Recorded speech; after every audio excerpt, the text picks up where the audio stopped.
to go get a lot better. Well, I'm going to play this short clip of Jack because this one inspired me, and I don't know who made this. Let's see. I saw this many days ago.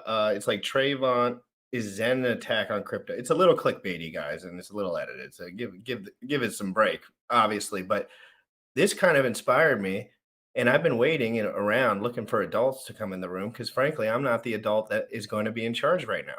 I don't want to be the adult in charge. I just want to be a user. I want to play video games and stream with my bros. So, like, but then guys like Jack come in, and I don't know Jack. Everyone thinks Jack pays me a F load of money to, touch him.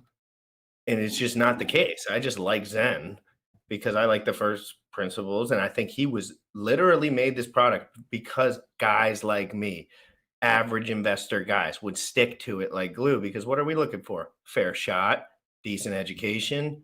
That's what I want, right? And I'm not saying that, guys, come on. It's not fair for you guys to say that I am just like, if the Zen chart doesn't go up, then I'm just attacked forever, bro. That is not the life that I live. And first of all, my mom's first Zen mint was profitable. Okay. I called it on the day, I mean. No, I'm just kidding, but she did it. I did it for her. She didn't even, and I undid it for her. But like, so that the point is, come on. Like, if the numbers are the numbers, let's be square here. I'm not playing, I want to be square, but I do want to say this because you said something about mediocrity or in the space. And I think that anyone with a frontal lobe knows that this space is filled with mediocrity. And then I see guys come in while I'm doing my shit, and I think they're better than me. One, but yeah, I can see myself saying that. Someone's. Hold on, I got to make the camera smaller. Okay, there we go. Sorry about that.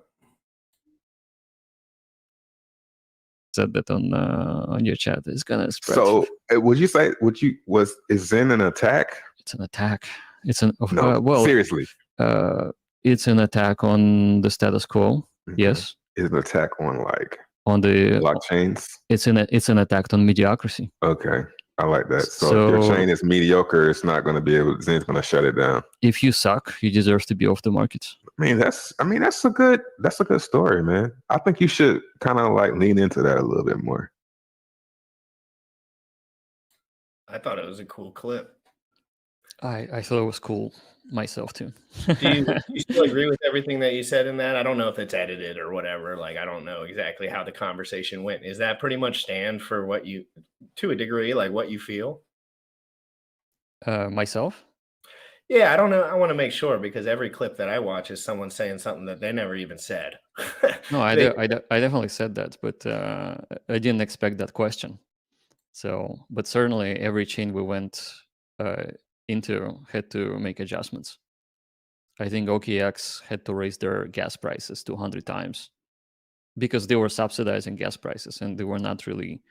There wasn't this sort of economic pressure like we have with Ethereum. Ethereum is self-adjusting. Obviously, we see it every day. But a lot of chains out there, they're just running servers and they're trying to bring people in by not charging them any gas money. But at the same time, at any point, there is a very exciting, interesting project comes along, like what happened with Zen and OKX.